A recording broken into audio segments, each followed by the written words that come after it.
Hi hello ನಮಸ್ಕಾರ welcome to my YouTube channel. ಇದು Friday vlog ಆಗಿರುತ್ತೆ. ಆ್ಯಂಡ್ ಫ್ರೈಡೇ ನಾನು ತಲೆಗೆ ಸ್ನಾನ ಮಾಡಿದೆ. ಮಾರ್ನಿಂಗ್ ವಿಡಿಯೋ ಮಾಡ್ಕೊಳಕ್ಕಾಗಲಿಲ್ಲ. ಸೊ ಅದಕ್ಕೆ ಮಿಡಲ್ ಆಫ್ ದ ಡೇಯಿಂದ ವಿಡಿಯೋ ಮಾಡ್ತಾಯಿದ್ದೀನಿ. ಮಕ್ಕಳಿಗೆಲ್ಲ ಸ್ನಾನ ಮಾಡಿಸಿ ಅವ್ರನ್ನ ಮಲಗಿಸಿ ನಾನು ಸ್ನಾನಕ್ಕೆ ಹೋಗ್ತೀನಿ.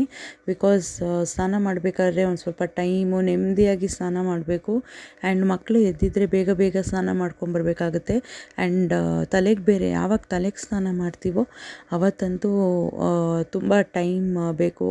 ಯಾಕಂದರೆ ಬೇಗ ಬೇಗ ಮಾಡ್ಕೊಂಬರೋಕ್ಕಾಗಲ್ಲ. ಒಂದೊಂದು ಸಲ ಎಣ್ಣೆ ಹೋಗಲ್ಲ ತಲೆಗೆ ಹಾಕಿರೋದು. ಅದಕ್ಕೆ ನಾನು ಯೂಶ್ವಲಿ ಯಾಕಂದರೆ ಕೆಲ್ಸಕ್ಕೇನು ಹೋಗ್ತಾಯಿಲ್ಲ, ಇವಾಗ ಮನೇಲೇ ಇರೋದ್ರಿಂದ ಮಕ್ಕಳಿಗೆಲ್ಲ ಸ್ನಾನ ಮಾಡಿಸಿ ಅವ್ರನ್ನ ರೆಡಿ ಮಾಡಿ ಮಲಗಿಸಾದ್ಮೇಲೆ ನಾನು ಸ್ನಾನಕ್ಕೆ ಹೋಗ್ತೀನಿ. ಆ್ಯಂಡ್ ಆ್ಯಸ್ ಯೂಶ್ವಲ್ ಕಿವಿಗೆ ಹತ್ತಿ ಇಟ್ಕೊಂಡೆ. ತುಂಬ ಹೊಟ್ಟೆ ಹಸಿವಾಗ್ತಾಯಿತ್ತು ನನಗೆ. ಅದಕ್ಕೆ ಹೋಗಿ ಊಟ ಮಾಡ್ಕೊಂಡು ಆಮೇಲೆ ತಲೆ ಒರೆಸ್ಕೊಳ್ಳೋಣ, ಬಿಸಿಲಿಗೆ ಹೋಗೋಣ ಅಂತ ಹೇಳಿ ಅಂದ್ಕೊಂಡೆ. ಆ್ಯಂಡ್ ಇಲ್ಲಿ ನಾನು ಏರ್ ವಾಟರ್ ಸ್ಪ್ರೇ ಏನು ಯೂಸ್ ಮಾಡ್ತಾಯಿದ್ದೆ ಗೊತ್ತಾ, ಅದೇ ಕಂಪನಿದು rice water, fermented rice water ಸ್ಪ್ರೇನ ನಾನು ಯೂಸ್ ಮಾಡ್ತಾಯಿದ್ದೀನಿ ಫೇಸ್ಗೆ. ಸೊ ಹೇರ್ ಗ್ರೋತ್ಗೂ ಕೂಡ ಹಾಕೋಬೋದು. ಬಟ್ ನಾನು ಹೇರ್ ಗ್ರೋತ್ಗೆ ಬೇರೆದು ತೊಗೊಂಡಿದ್ದೀನಿ, ಫೇಸ್ಗೆ ಬೇರೆದು ತೊಗೊಂಡಿದ್ದೀನಿ.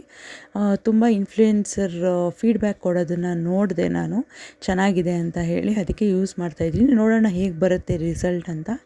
ಆ್ಯಂಡ್ ನಾನೊಂದು ಸೆಕ್ಷನ್ ಆಗಿರೋದ್ರಿಂದ 5th ಮಂತ್ ಬಿದ್ದಿದೆ. ಅದಕ್ಕೆ ಲೈಟಾಗಿ ಎಕ್ಸಸೈಸು ಮತ್ತು ಸ್ಟ್ರೆಚಿಂಗ್ ಸ್ಟಾರ್ಟ್ ಮಾಡೋಣ ಅಂತ. ಬಿಕಾಸ್ ತುಂಬ ಡಿಲೇ ಆದರೆ ಬಾಡಿ ಆ ಫ್ಲೆಕ್ಸಿಬಿಲಿಟಿ ಕಳ್ಕೊಂಬಿಡುತ್ತೆ.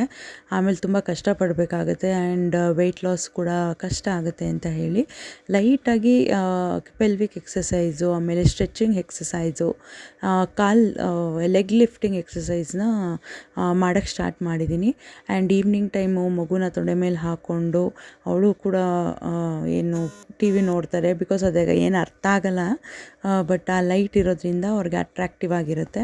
ಆ್ಯಂಡ್ ಕೆಲವೊಂದು ಸ್ಯಾರಿ ಸ್ಟಾಕ್ಸ್ ತರಿಸಿದ್ವಿ. ಸೊ ಅದನ್ನೆಲ್ಲ ನಾನು ಫೋಟೋಸ್ ತೆಗೆದು ಆನ್ಲೈನಲ್ಲಿ ಅಪ್ಲೋಡ್ ಮಾಡಬೇಕಾಗಿತ್ತು. ಸೊ ನನ್ನ ಡೇ ಈ ರೀತಿ ಕಂಪ್ಲೀಟ್ ಆಗಿದೆ. Okay, thank you, bye.